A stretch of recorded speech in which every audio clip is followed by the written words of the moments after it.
Before it actually starts, we will have an invocation offered by Commissioner Brady, followed by the Pledge of Allegiance.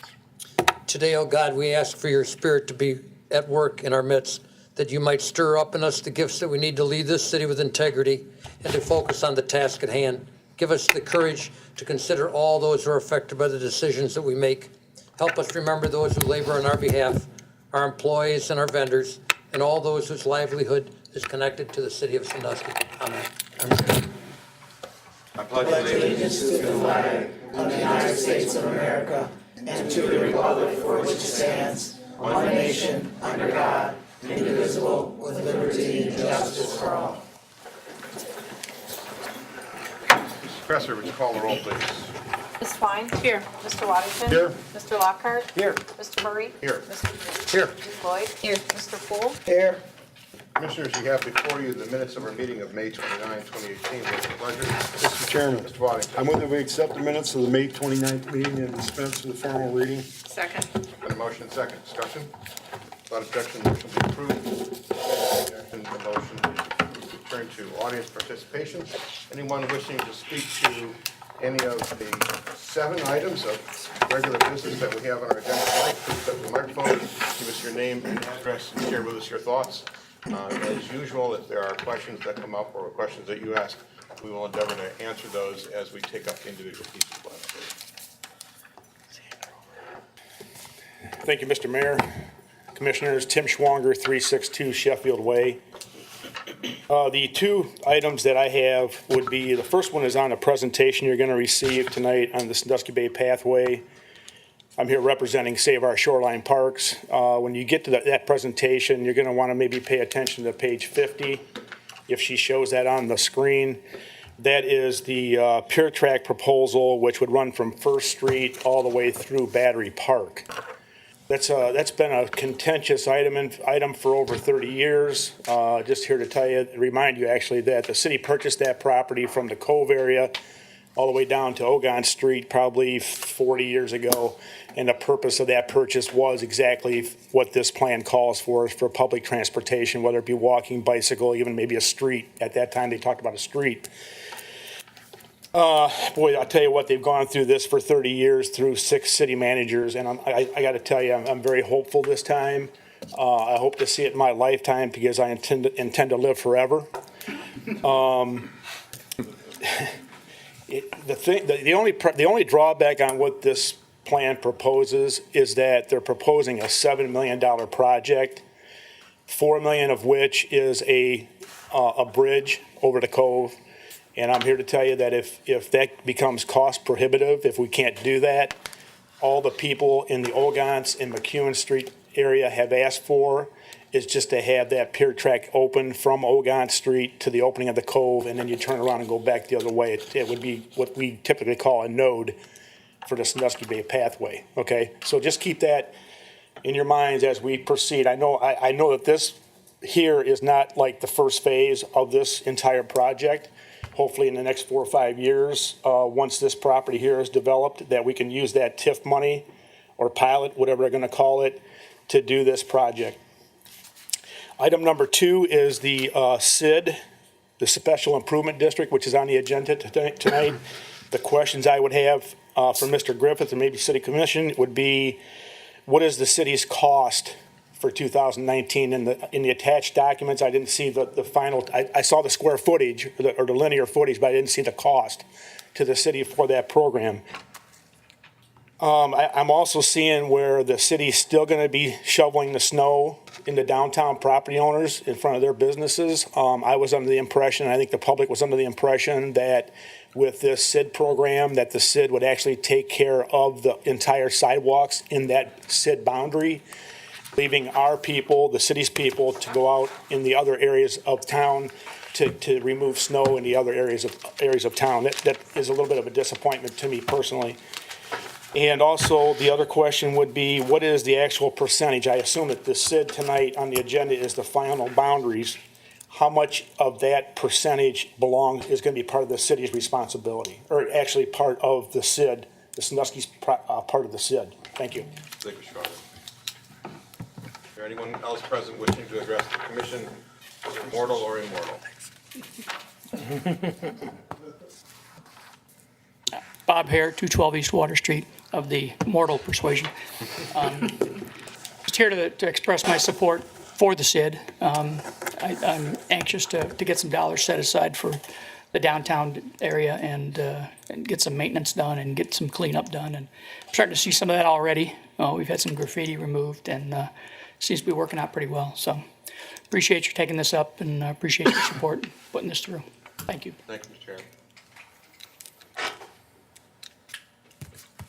Anyone else? Then we have several presentations tonight. But first, we are very excited to receive a contingent representation from the fifth grade students of Sandusky City Schools. And Ms. McDonald and Principal Andrus are going to speak a little bit, and maybe the kids will go up and talk a little bit about too. That is a great experience. I'm so happy that you had that opportunity. It's really cool.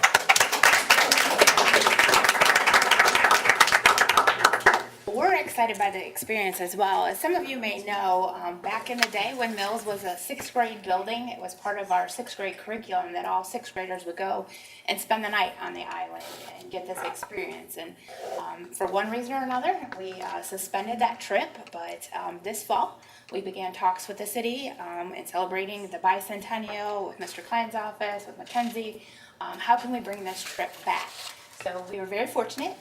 Since that time where it was a sixth grade trip, our science standards have changed. So we paired it up with our fifth grade. And we do have our fifth grade students here today from Mills who will get to share this very exciting trip with you. So we have Miley, we have Dre, we have Isabel, and we have Asia. And then Mr. Lee Bach is one of their teachers. He accompanied them on the trip. And then Mr. Jude Andres. So who's got the clicker? Let you take it away. Gibraltar Island, 5th grade, presented by Gibraltar Island, 5th grade, presented by Miley, Asia, Idris, and Isabel, middle school. The boat trip. We left Sandusky at around 9 a.m. We got on the Miller Ferry and landed at South Bass Island. The boat scared a lot of people as most of them had never been on a boat before. When we landed on South Bass Island, we took a bus to a smaller, faster boat. Not everyone could fit, so we took 2 boats. Then we arrived at Gibraltar Island. OSU, Gibraltar Island. First, we broke into 3 groups. Then we participated in different core activities. These activities included a science cruise, plankton and fish lab, herpetology, and climate exploration. Science cruise. On the science cruise, we caught fish, plankton, and aquaworms. Also, we wrote down all of the data we collected and all of the fish we found. We found a lot of a lot of yellow and white perch. Plankton and Fish Lab. We learned about the phytoplankton that is in Lake Erie. We got to look through a microscope to see the plankton in the lake, and it looked like there were bugs in the water. In the fish lab, we got to dissect a fish. We cut the heart out, and before we did that, the heart was still beating. We also cut out the brain. It was a tiny brain, though. Herpetology. So we learned about salamanders, turtles, snakes, and frogs. So when we were done, we got to hold all the animals. They were so slimy, except for the turtle. So when we were holding the snake, it looked everywhere its head was facing.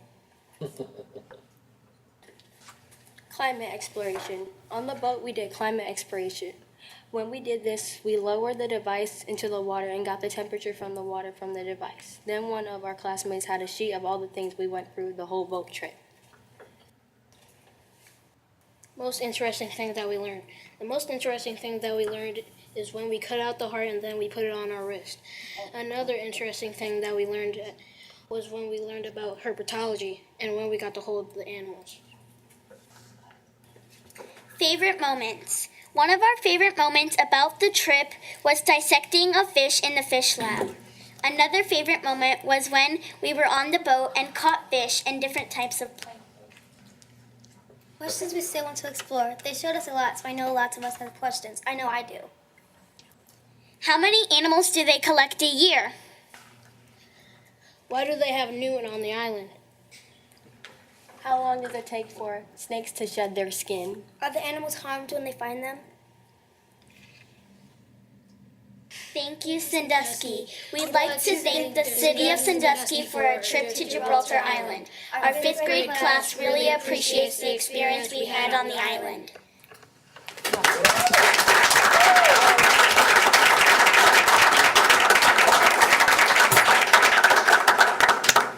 Well, I want to thank you for your your excellent presentation. We'll have a couple of other presentations tonight, but none are going to be as good as yours.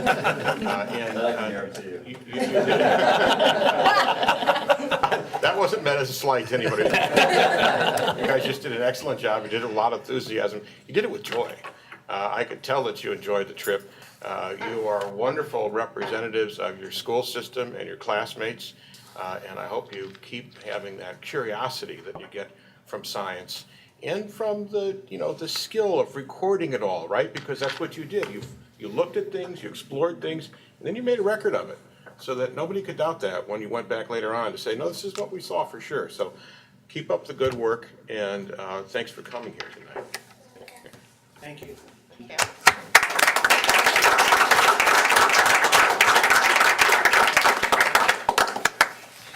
Good job, guys. Proud.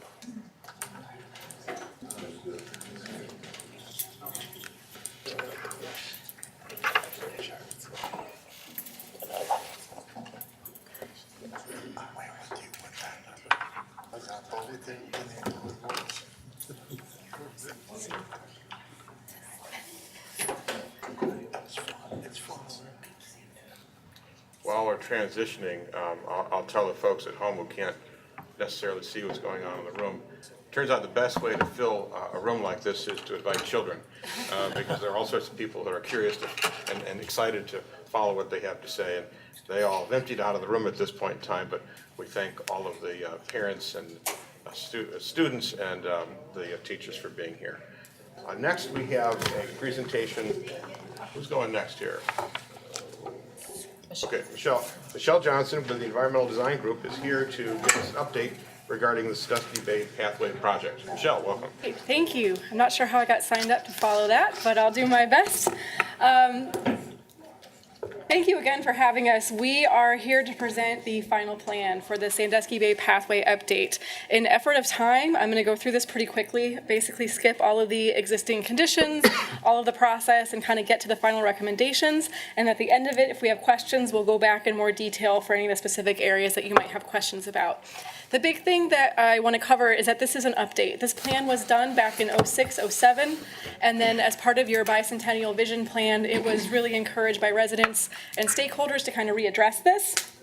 We did not reinvent the wheel. A lot has changed since 07, especially with costs. After the Great Recession, just a lot has changed in our economy. A lot has changed with price points, et cetera, as well as ecologically. Our shoreline is constantly changing. So this was really an update. Once again, kind of making sure that we are moving forward. We had an extensive stakeholder and public involvement process. Not going to get into it, but all the dots along there are all the meetings that we had with the various public stakeholders, as well as a very specific signage and branding and wayfinding process associated with this. We did make some continual recommendations throughout. Once again, I'm kind of skipping all of that, but this was constantly morphing. We started with the original plan, took a first blush at making some recommendations, and then throughout the public involvement process, we did change and adjust based on the opinions that we heard, not only from the client as the city, but stakeholders in the public as well. So kind of moving through the alignment, we broke it up into 3 different sections. Once again, and not reinventing the wheel, we have a lot of segments that are being done. The city is being so progressive with so many different public improvement projects right now. So Venice Road, Shoreline Drive, Jackson Street Pier, and Meg Street are all separate projects that are happening right now. EDG did not see it was best use of dollars to kind of explore those. So those we are leaving aside to those separate design contracts. So we kind of skip over those existing construction and design projects and kind of skip to where something hasn't been planned or hasn't been built. We do show extending outside of the city limits. That's not necessarily meant for city dollars to be spent outside the limits. The bigger thing with that is that we show regional connectivity. That is one of the biggest assets that we have, is that we are along the coast and that we have neighbors. When it comes to grant applications, connecting to those neighborhoods and those regional assets are key, which is why we didn't want to just end at the imaginary city line. We wanted to get to key destination points on either side to show that potential for the regional connectivity. So kind of starting along, once we get past Bayview, we do get along Venice. That is a design project right now that is undergoing, going up Edgewater, going up Monroe. This is all conceptual, by the way. A lot of these things are going to be looked at when it comes to the design phase and kind of understanding what that looks like in particular. But right now we are on the east side of Edgewater, south side of Monroe. We do have a couple crossings in here that we are going to have to look at. We prefer mid-block, so we have those shown. There's a lot of less conflict points. That's a picture of south side of Monroe. What you're going to see on this, and we'll go into this in the signage and branding and wayfinding, those stripes are what's being recommended as kind of the follow the yellow brick road. That was part of our signage, branding, and wayfinding. So blue is always to the north, to the lake. Green is always to the south. So that'll help you orient yourself in those photos. Photo renderings, I should say. Moving into downtown, Shoreline Drive is definitely underway right now. We know it's going design build, so we are picking up from there. We did have the 40% design criteria set. The city was very good about keeping us apprised with that information, so we are picking up off of there. The one thing that we wanted to show, the orange route and the pink route, those are what we're calling downtown loops. Those are not trails per se, they're more of sign routes. Big part of biking, hiking, walking, dog walking, etc., is to get people out and about into the businesses. We wanted to make sure that we were encouraging all of downtown travel, but those would be on-road signage, branding, wayfinding, etc. Continuing through along Meigs, along Water, along Meigs. Once again, Meigs is part of our redevelopment project that we have going on, so we did not look at exactly where that's going to go. But on the redevelopment site, that's something that we're going to have to look at when it comes to the proposed Pier Tract bridge, as far as where that bridge can touch down to meet ADA compliance. We do show an on-road option if that Pier Tract were to be financially constrained. But right now, the preferred option is to have that Pier Tract bridge as part of Phase 1. And this is a rendering of the Pier Tract, one at night and one during the day. One thing that we did look at very carefully was the height of that bridge, the average water level to the bottom of the bridge deck, making sure that no one would be excluded from getting their boat underneath there. We show a 25-foot clearance with that, which is a substantial clearance for any flybridge boat. Going back, we also have a couple different options for our crossing at Cedar Point Drive. Once again, this is something that we are showing in option 1. You can kind of see the with or without. All of these different bridges, especially the financially large pieces, we are going to show as alternates in the construction document set when that goes out to the city. So that's something that I think the funding process, and depending on what grants are available, as well as the TIF dollars available, they will be shown as alternates. So depending on what contractor bids come in at, we may or may not see them as part of this Phase 1 or not. We looked extensively at the eastern corridor, but we do start getting outside of the city limits, so I'm going to kind of skip that as part of this presentation. This PDF is extensively long. I'm skipping through a lot of things, but the city, specifically Angie's office, does have this PDF. So if you're interested, it's a little different than the final report. The final report has a lot more text in it if you're interested in reading it. But if you're interested in just kind of going through the graphic standpoint, we do have all of these slides in Angie's office. The eastern corridor, we have some improvements that we're recommending. The big piece of it, though, is that talking about not reinventing the wheel. The landing alignment was extensively looked at as part of a separate contract, so we did not touch that again. We kind of let that be. We wanted to make sure that all of the scope and fee was really looked at updating the pathway that hasn't been looked at recently. Funding and implementation. Since we started developing this, we all know that we have the TIF that passed recently. So phase one right now, we are looking at TIF dollars, a combination, as well as we are actively exploring multiple grant options with the city to make sure that we are leveraging those dollars as best as possible, especially since they are local and can be used extensively with pretty much any type of state or federal funding. So that's something that we want to make sure that we're looking at. Right now, our phase one as it stands, which seems to be changing by the day depending on what grants are coming out. If there's more money, we obviously want to go further out.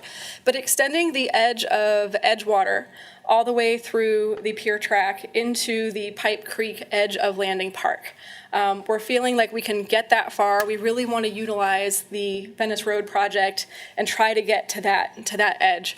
Funding is obviously a major piece of it. The Pipe Creek Nature Loop that you're seeing in green, that is not part of the phase one. We see that as being, especially ODNR funding, we see them being interested in that. So we want to look at that as a separate piece. But basically the main alignment going up Edgewater, Monroe, following up, you have an existing section already kind of in your industrial area, coming through up to Shoreline. That's part of your design build project, heading up Water, continuing down through the Pier track, through First Street, and then ending at that Cedar Point Drive at the Castaway Bay Pipe Creek Bridge. That bridge in particular is part of the Landing Park contract, so we would be ending on land on the west side of Pipe Creek.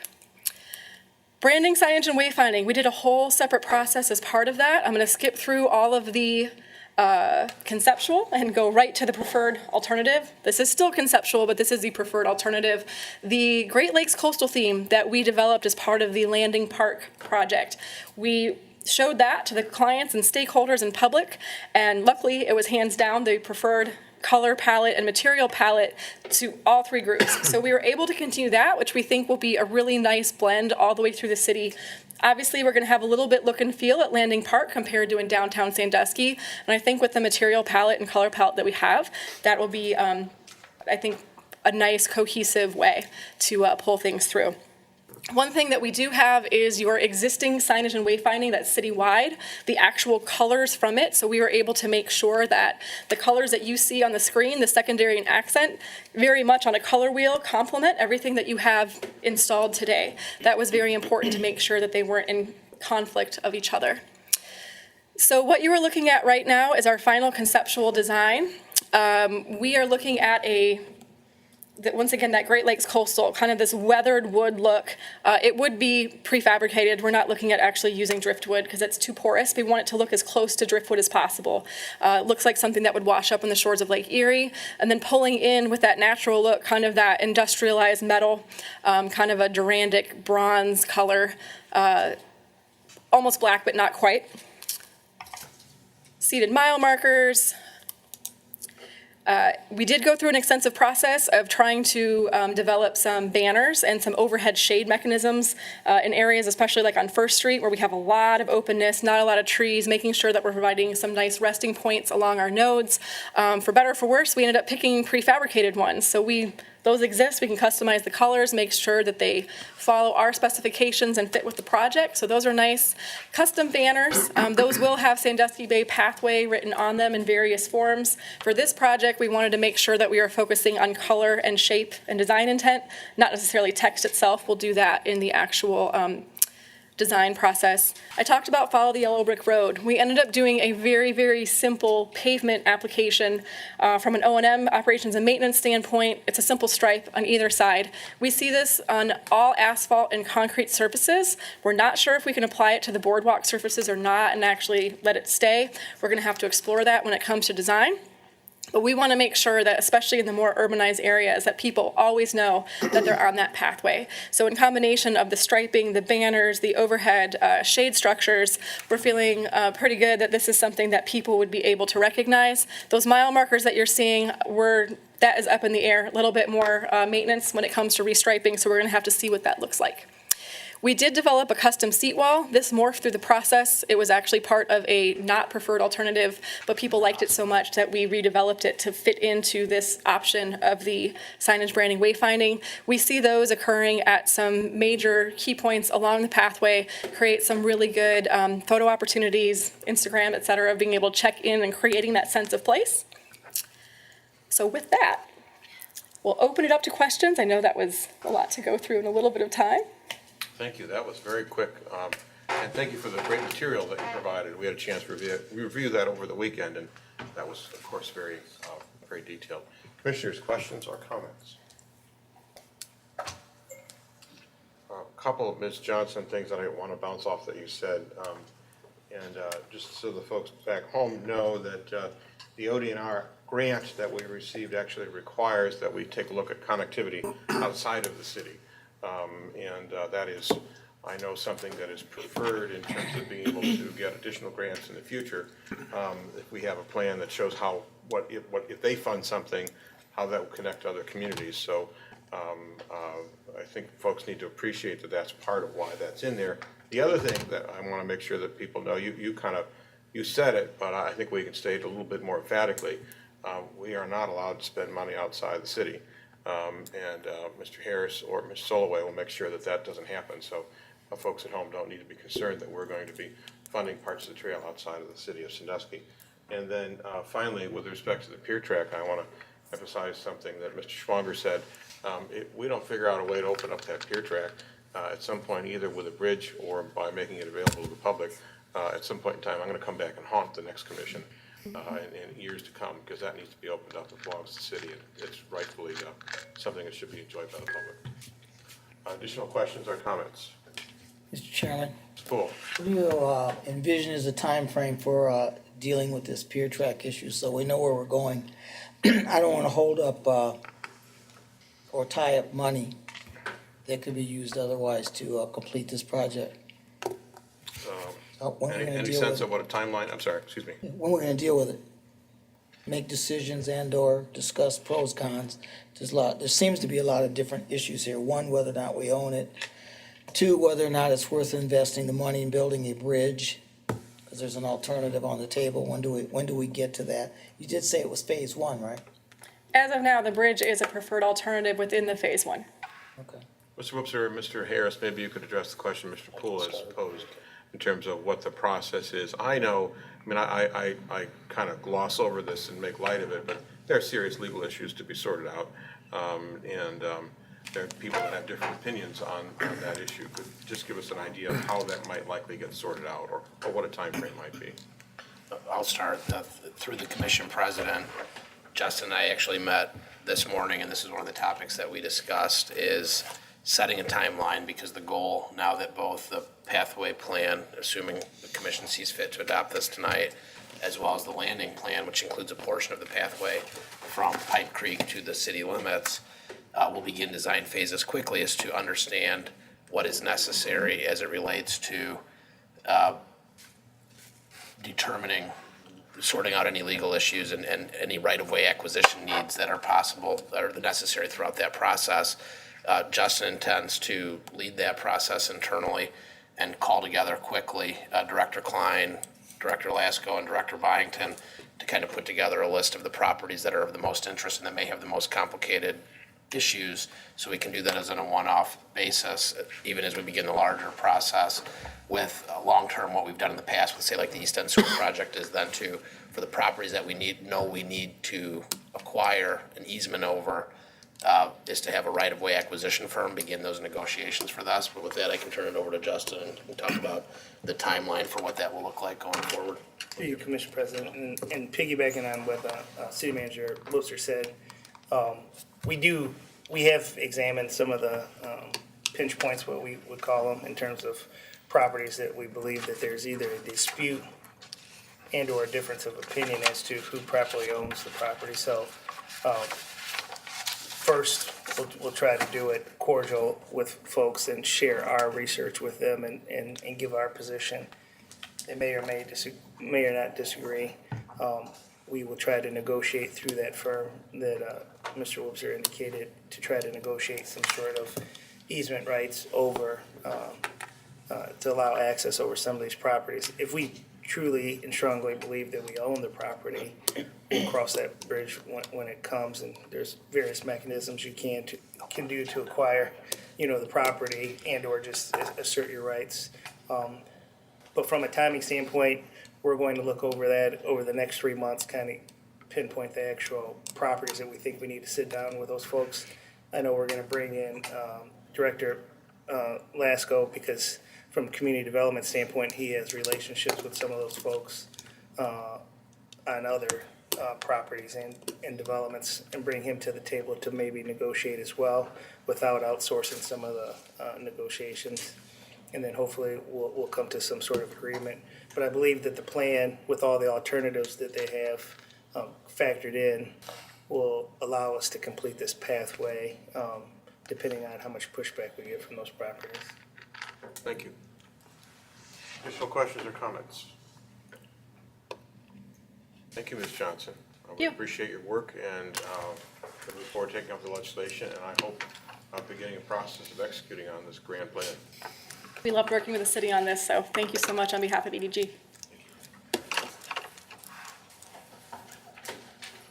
Next, we have a presentation by Alan Griffiths and Shannon Fergus. Ms. Griffiths is with the Downtown Sandusky Inc., and Shannon Fergus is with Fergus Consulting, and they've been helping the city sort through, or I should say Downtown Sandusky Inc. and the city sort through the whole special improvement district process.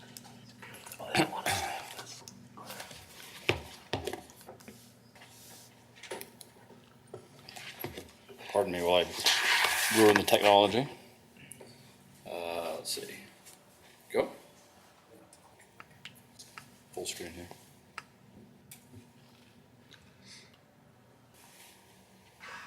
Let's click to the end, so I'll go all the way back. Great. First of all, thank you very much, Commissioners, for the opportunity to come and speak to you at this phase of the Special Improvement District formation process. I'd like to just remind Commissioners that this is an initiative that was part of the City of Sandusky's 2018 Downtown Strategic Plan, which envisioned Sandusky Main Street Association, now Downtown Sandusky Inc., working to create a special improvement district. From this first slide, really, it's just a recap of where we're at in the process, so that we all just are clear exactly on what today's meeting is, as I know there have been a couple of previous ones, and there will actually be one more in front of the commission. So we began the property owner outreach last fall with an initial public meeting and some conversations to assess the general level of interest in the special improvement district amongst downtown property owners. And then following those consultations, we began this spring the process of actually petitioning property owners within a distinctive boundary in order to attempt to meet the threshold. Today's meeting is the first of the legislative process this summer, and then we'll be finishing in November with the members' annual meeting for the Special Improvement District and the board elections. So just to recap also, Downtown Sandusky Inc. is the sponsor of this process, and we have and we will continue to advocate for this. However, we're not downtown property owners, or at least the Downtown Sandusky Inc. is not a downtown property owner. We have some members on our board who are, but we are not a member of the Special Improvement District and actually won't be involved directly in the running of the district. That will be done ultimately by a board of property owners elected by the property owning members of the district come November.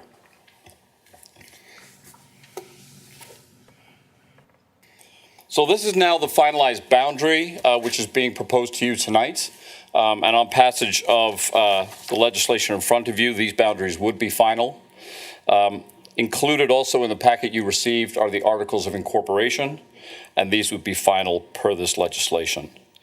So the commission is meeting today and is being asked to, well, first of all, to see the results of the petitions and to form the special improvement district at the request of the property owners within the boundary.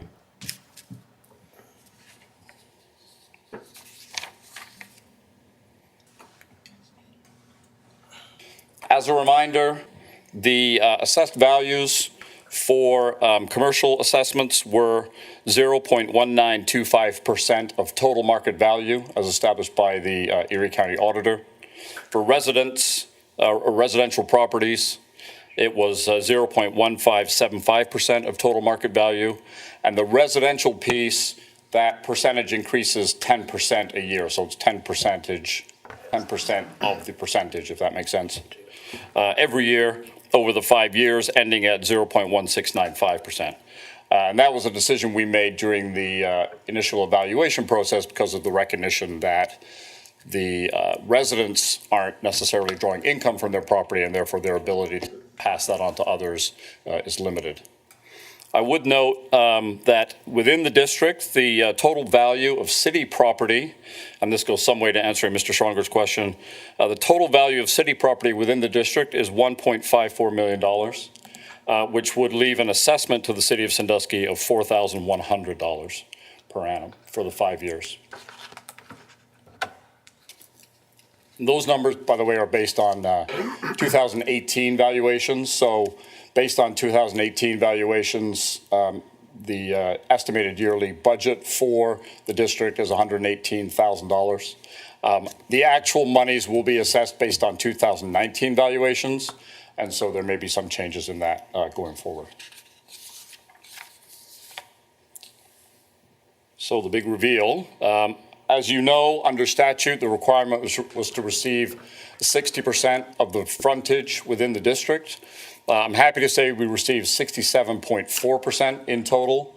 And also would like to note that we continued to have discussions right up until the last minute, including this morning, with some additional property owners who were very supportive, but largely for institutional reasons because of the nature of their structure, organization, et cetera, were unable to sign in time to meet our deadline.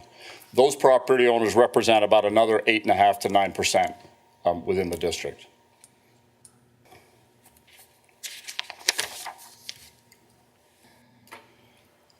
So this map shows properties in the district that did submit petitions in favor.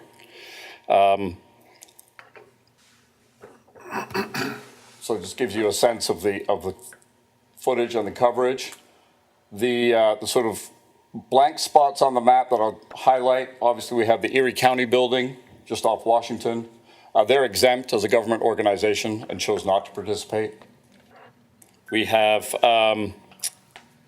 the National Church Residences, the Value City Furniture Building were both organizations that we were in conversation with but did not sign as of the deadline. And then the last one, the large one that's obvious, is the Chesapeake Building. Chesapeake Building, because of its nature as a condominium residence, the rules that apply to that mean that you would need 50% of the property owners within that structure for the structure to count. You can't apply a part of it, if you like. So we met with the board of the Chesapeake Owners Association on 3 different occasions to explain the process to them, to answer any questions they have. We reached out to all of the property owners in the building via mailings and gave them the opportunity to respond back to us. We did get some positive responses. We also got some negative responses, but really the task of getting that building to actively vote in was pretty demanding. And in the time frame that we had, we weren't successful doing that. The one thing I would say about the Chesapeake Building is the latest numbers from the planning department show that there are over 30 properties in there that are now registered as transient apartments or transient rentals.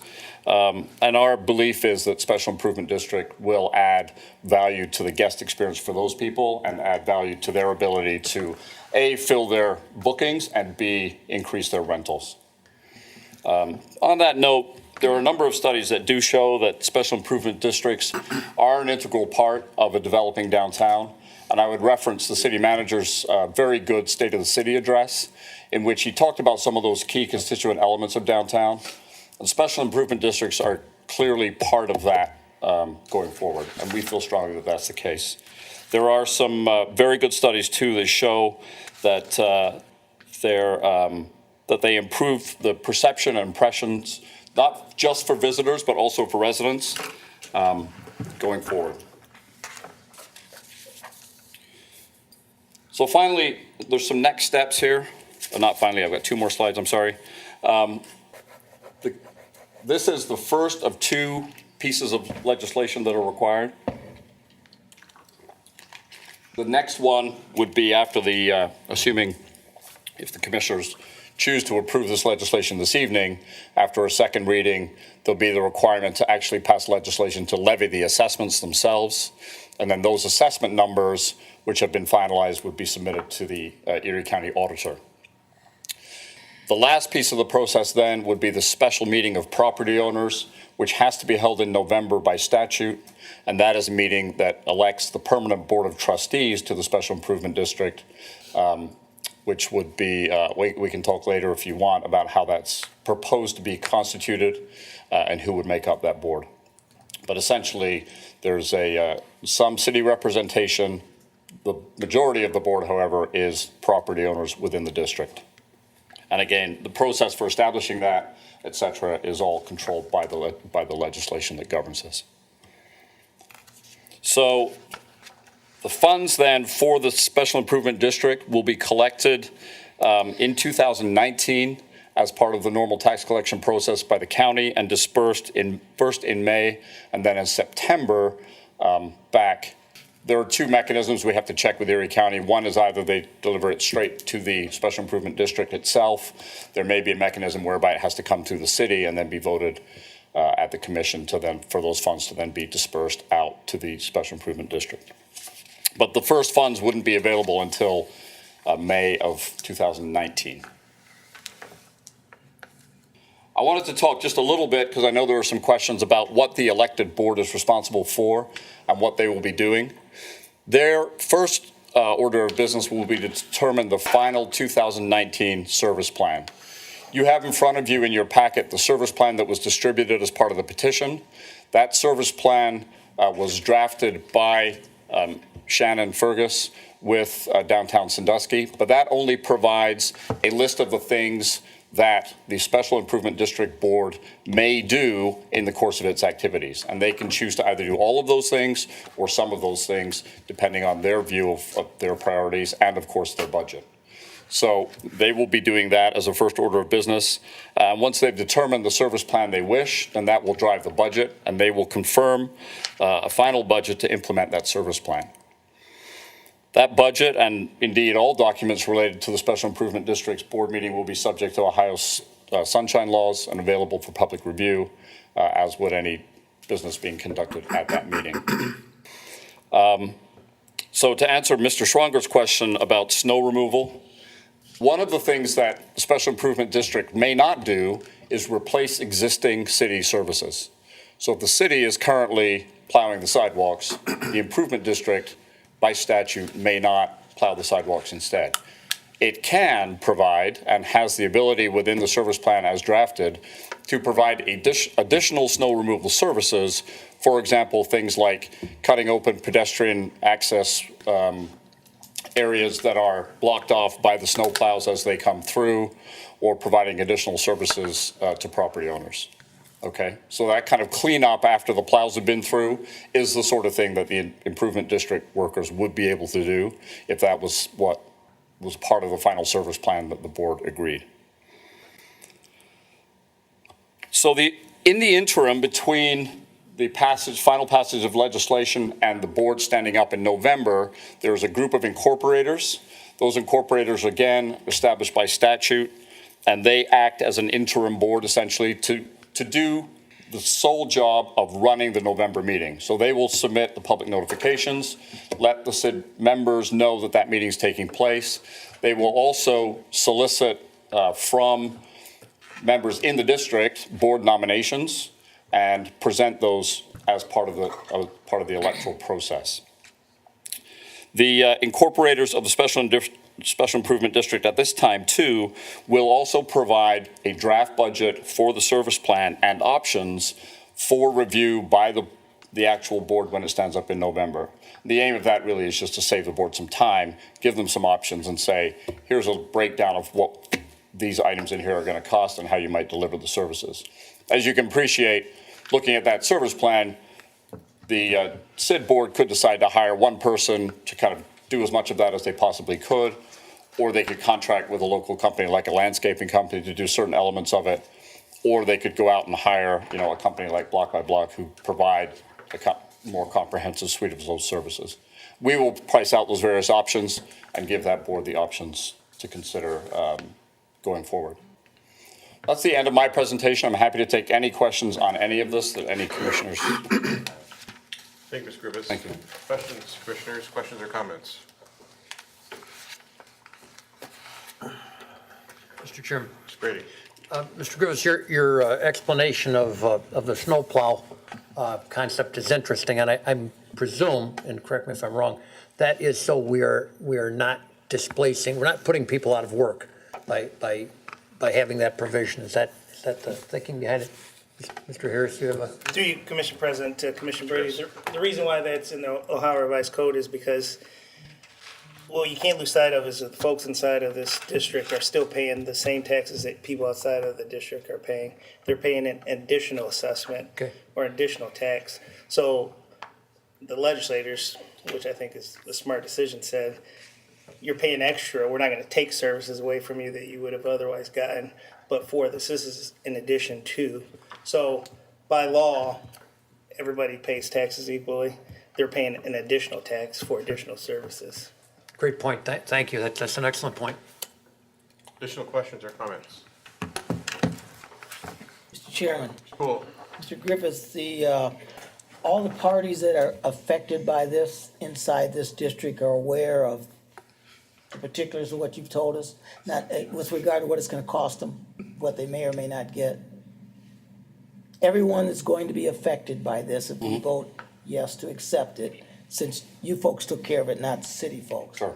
are aware that what they're going to pay, who they're going to. Everyone has received, anyone who's a property owner has received a petition or had access to download the petition from Ms. Fergus's website and through her email. So everyone has had access to the petition. I can't speak to whether everyone's aware and made use of that, but they've all received a copy of the petition. Go ahead. If you all pass this legislation and the next legislation, part of the process of hosting that first board meeting is sending out information about what their 2019 assessment would be based on 2019 property values, that hopefully the auditor will have to us by then. Additionally, this shows up just like any other levy on their tax bill. Okay, I think, you put up a map, they have blue and white areas. The folks in the blue, the only ones that pay? Everyone does. So everyone in the district pays. I want to be sure, that's my question, that everyone in the district that knows that whether they're in the blue or the white, they're paying. That's what I want to be sure before I vote for it. Yes, they do. Okay, thank you. And I can Mr. Wilson. through the commission president to Commissioner Poole, the only exception that I'm aware of to that rule is the county building, which would not pay, but we actually have had really good conversations with them participating on a voluntary basis, just not an assessed basis. So we As just long need as to they follow know. up on that, yeah. I'm only interested that they've been notified and they understand what's going on and what the outcome will be when we finish, when we Yes. do this, that's all. Thank you. Additional questions or comments? If not, then thank you both for being here tonight. Thank you very much. Commissioners, would someone care to make a motion to accept the communications recommending various pieces of legislation? So moved. Second. Got a motion, second discussion. Without objection, motion be approved. Hearing no objection, the motion is approved. Mrs. Cresser, would you present item number 1, please?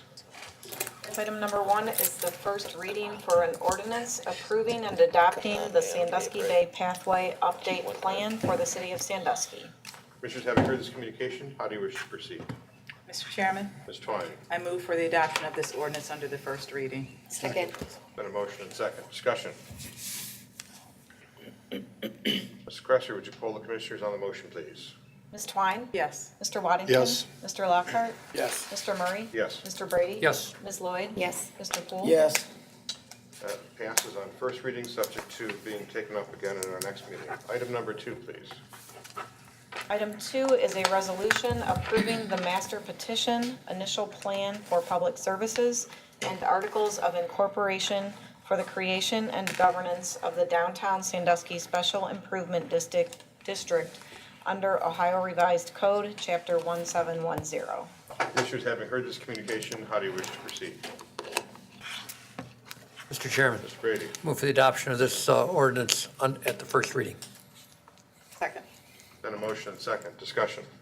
I I will be abstaining from this as a part of the property owner within the district. Mr. Chairman, Ms. Lloyd? I'll be abstaining for the same reason, and I'm also a board member on Downtown Sandusky, Inc. Additional questions or comments?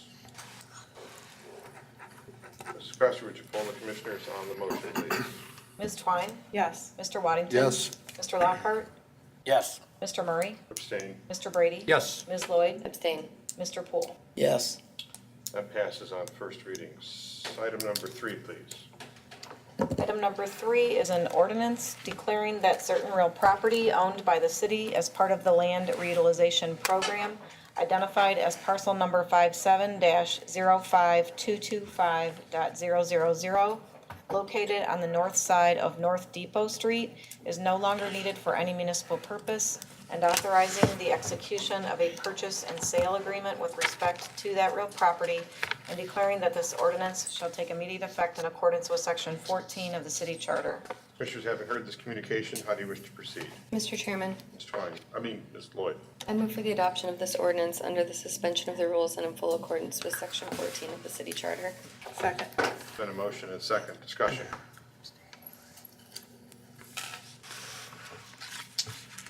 Mrs. Cresser, would you poll the commissioners on the motion, please? Ms. Twine? Yes. Mr. Waddington? Yes. Mr. Lockhart? Yes. Mr. Murray? Yes. Mr. Brady? Yes. Ms. Lloyd? Yes. Mr. Poole? Yes. And now on the ordinance? Ms. Twine? Yes. Mr. Waddington? Yes. Mr. Lockhart? Yes. Mr. Murray? Yes. Mr. Brady? Yes. Ms. Lloyd? Yes. Mr. Poole? Yes. That ordinance is adopted. Item number 4, please. Item number 4 is an ordinance authorizing and directing the city manager to enter into a lease agreement with Erie Metro Housing Authority for a parcel of land located at the corner of Meg Street and Sycamore Street to be used in relation to the Sandusky Neighborhood Initiative, and declaring that this ordinance shall take immediate effect in accordance with Section 14 of the city charter. Commissioners, having heard this communication, how do you wish to proceed? Mr. Chairman, Waddington? I move for the adoption of this ordinance and the suspension of the rules in full accordance with Section 14 of the city charter. Second. Been a motion and second. Discussion. Yeah, Mr. Chairman, Cool. your comment about what we're gonna do with this? Have to release it? You give the public a little bit of an overview and address Mr. Poole's question, please. Yes, thank you, Mr. President, members of commission. If the city and commission approves tonight, gives us authority to enter into a lease agreement, then the property would be used for public green space, which would include public art and a gateway sign for the Cove District and some benches. So this property was called out in the Sandusky Neighborhood Initiative for those uses, and we'd like to move forward with it. Thank you. Additional questions or comments? Mrs. Cresser, would you poll the commissioners on the motion, please? Ms. Twine? Yes. Mr. Waddington? Yes. Mr. Lockhart? Mr. Murray? Yes. Mr. Brady? Yes. Ms. Lloyd? Yes. Mr. Poole? Yes. And now on the ordinance? Ms. Twine? Yes. Mr. Waddington? Yes. Mr. Lockhart? Yes. Mr. Murray? Yes. Mr. Brady? Yes. Ms. Lloyd? Yes. Mr. Poole? Yes. That ordinance is adopted. Item number 5, please. Item number 5 is an ordinance authorizing and directing the city manager to enter into an agreement with RLR Associates Incorporated of Indianapolis, Indiana for professional design services for the City Hall signage and wayfinding project, and declaring that this ordinance shall take immediate effect in accordance with Section 14 of the city charter. Commissioners, having heard this communication, how do you wish to proceed? Mr. Chairman, Fine. I move for the adoption of this ordinance under the suspension of the rules in full accordance with Section 14 of the city charter. Second. Been a motion and second. Discussion. Yeah, Mr. Chairman, Cool. somebody take a moment to explain what we're getting, what we're spending $24,000 on, what we're getting for it.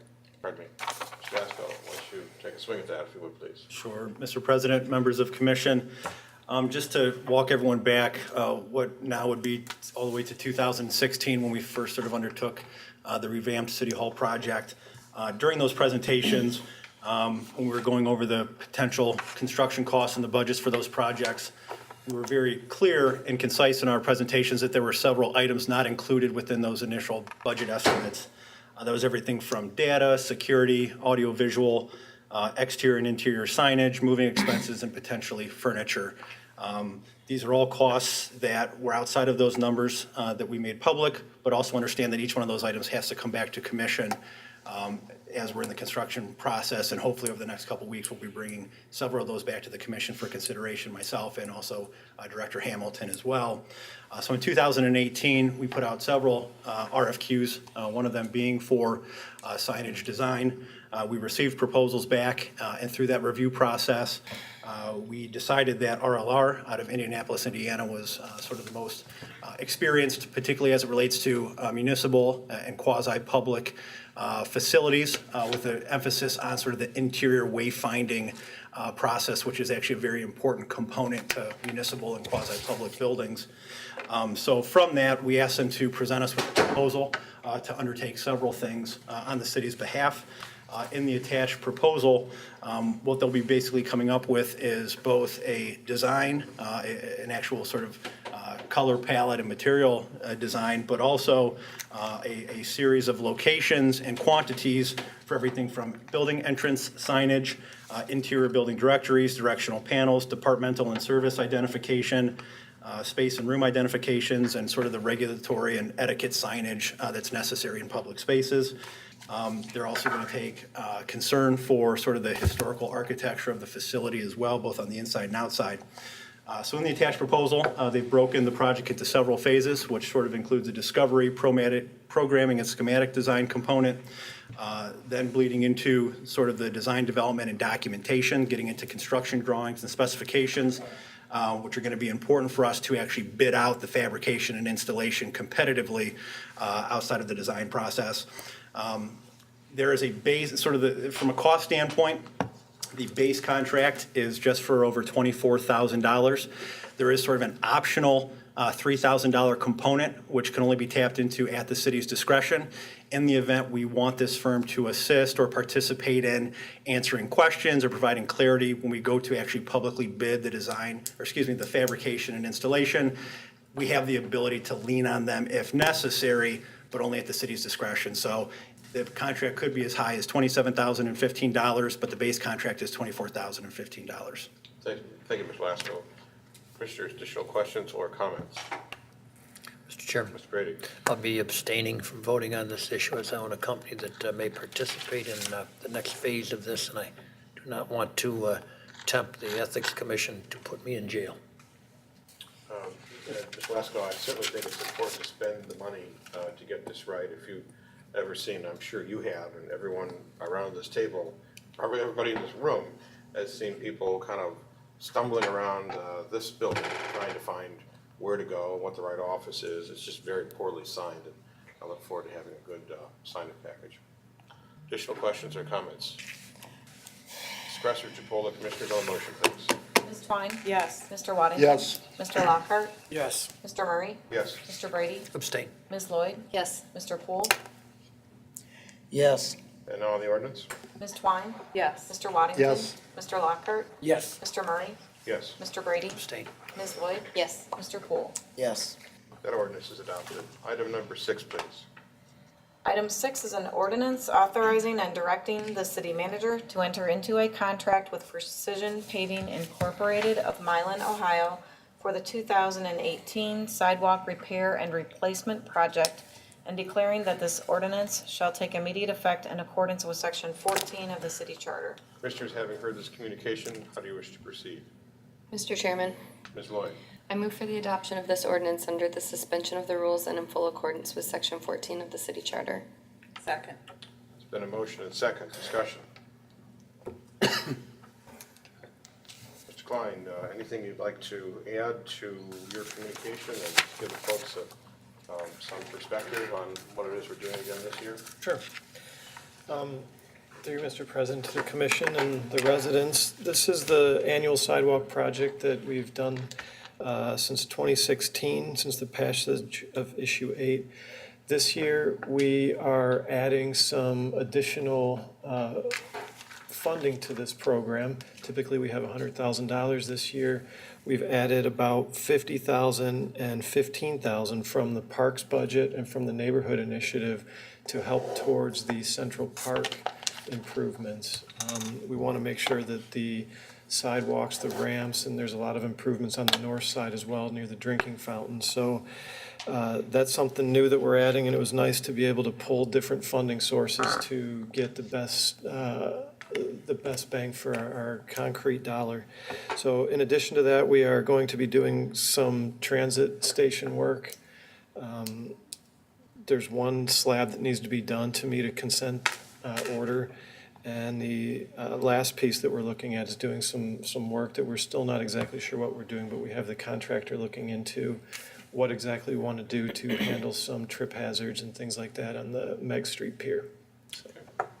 Thank you, Mr. Klein. Commissioners, questions or comments? Mrs. Cresser, would you poll the commissioners on the motion, please? Ms. Twine? Yes. Mr. Waddington? Yes. Mr. Lockhart? Yes. Mr. Murray? Yes. Mr. Brady? Yes. Ms. Lloyd? Yes. Mr. Poole? Yes. And now on the ordinance? Ms. Twine? Yes. Mr. Waddington? Yes. Mr. Lockhart? Yes. Mr. Murray? Yes. Mr. Brady? Yes. Ms. Lloyd? Yes. Mr. Poole? Yes. That ordinance is adopted. Item number 7, please. Item 7 is an ordinance authorizing and directing the city manager to approve the first change order for work performed by Elliott Neon Sales and Service Incorporated of Akron, Ohio, for the Wayfinding and Signage project, and declaring that this ordinance shall take immediate effect in accordance with Section 14 of the city charter. Commissioners, having heard this communication, how do you wish to proceed? Mr. Chairman, Ms. Lloyd? I move for the adoption of this ordinance under the suspension of the rules and in full accordance with Section 14 of the city charter. Second. Been a motion and second. Discussion. Quick, let's prove it before they take it back. So, Mrs. Cresser, would you poll the commissioners on the motion, please?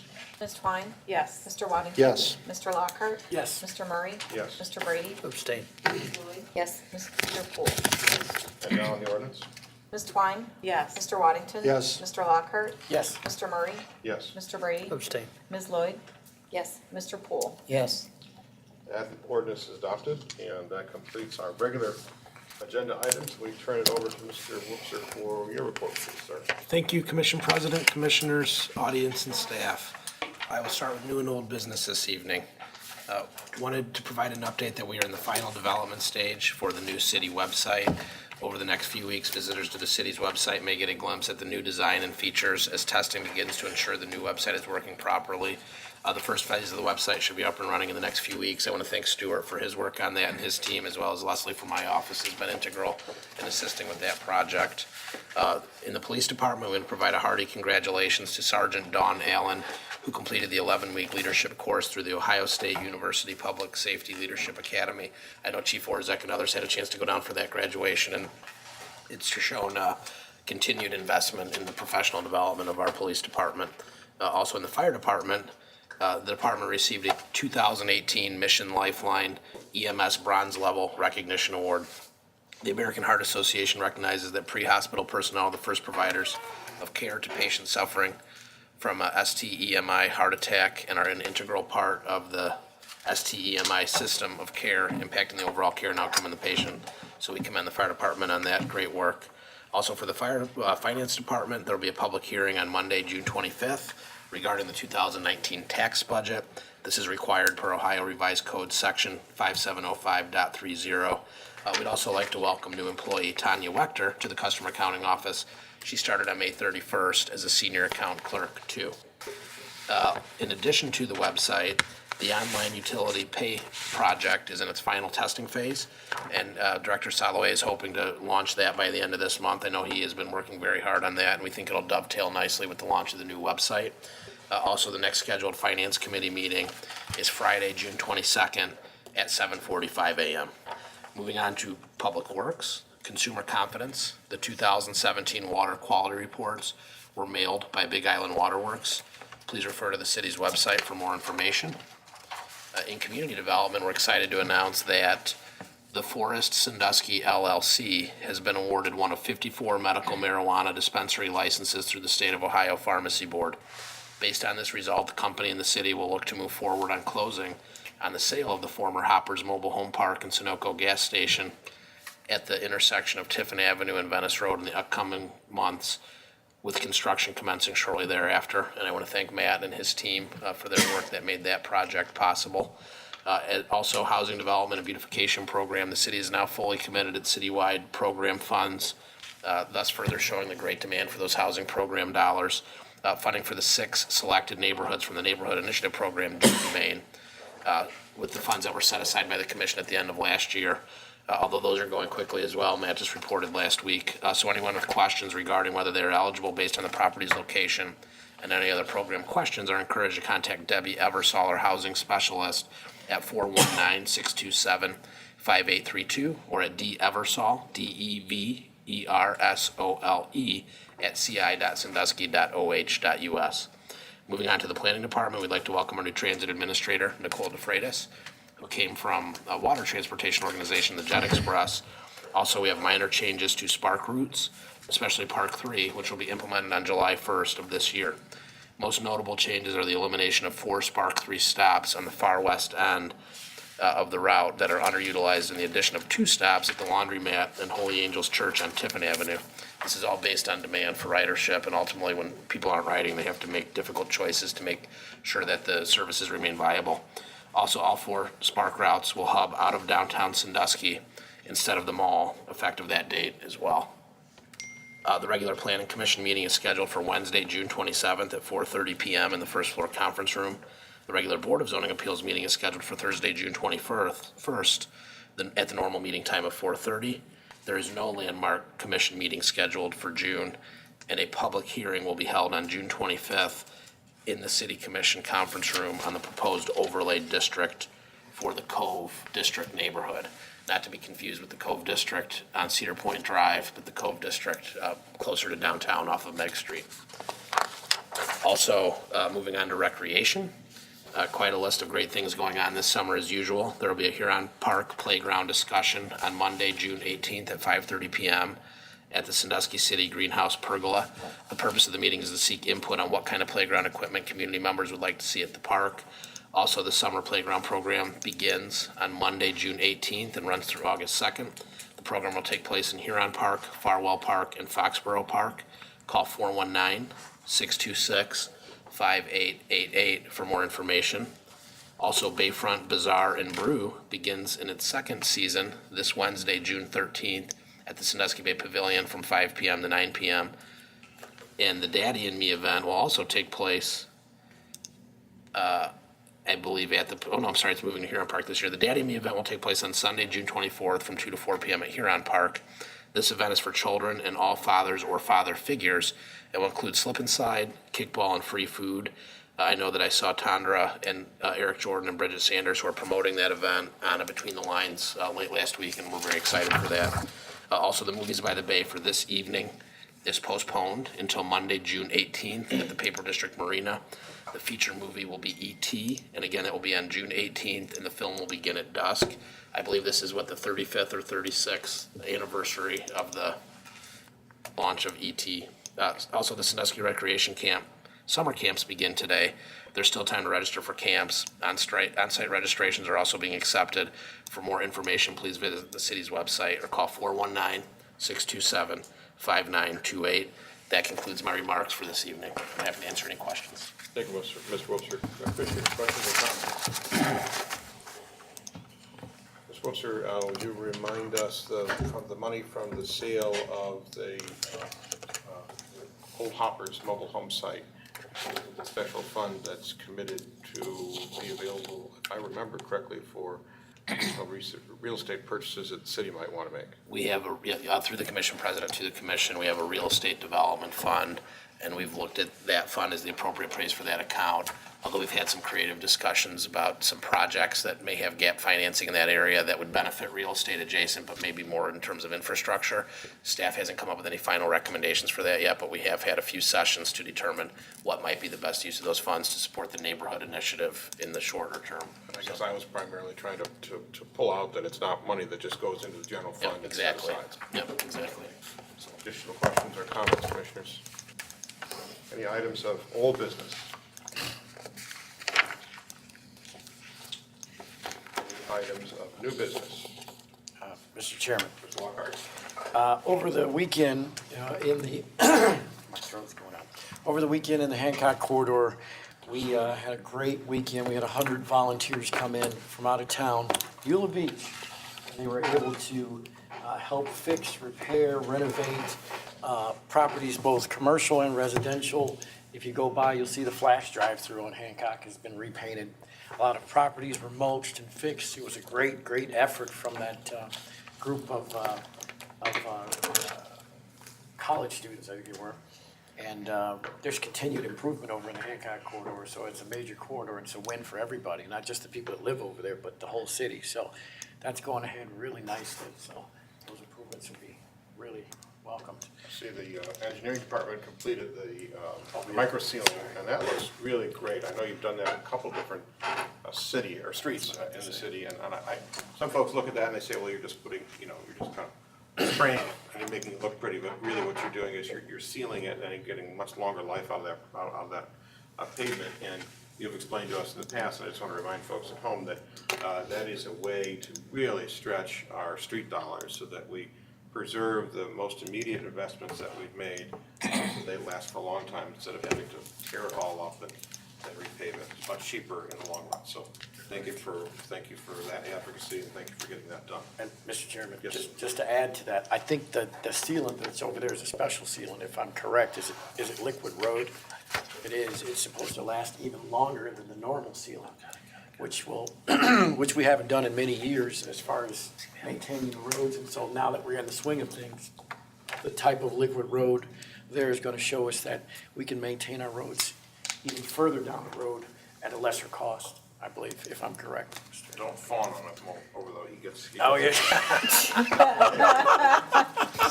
You want to climb Other items of new business. Then we turn to audience participation. Anyone wishing to address the commission on any city item, please step to the microphone, give us your name and address, and share with us your thoughts. It's Tim Schwanger, 362 Sheffield Way. Just a couple of waterfront issues I'd like to bring up, and maybe the appropriate department can take a look at it. Lions Park, at the end of the parking lot, close to the edge of the water, you have a drop-off area there, a little swing in. You can drop your canoe, kayak off. There's 4 park benches at that location, and they're all facing the trees in the north corner over towards the old periodical publishing, the Ability Works building. Maybe there's a way we could have city crews kind of just like turn those just a little bit so that they're facing northwest towards the Johnson's Island, Danbury area, instead of looking at those trees. They're in full bloom right now, so there's really nothing to look at if you're sitting on the benches. It would just take a little short, jog to the left, if you will.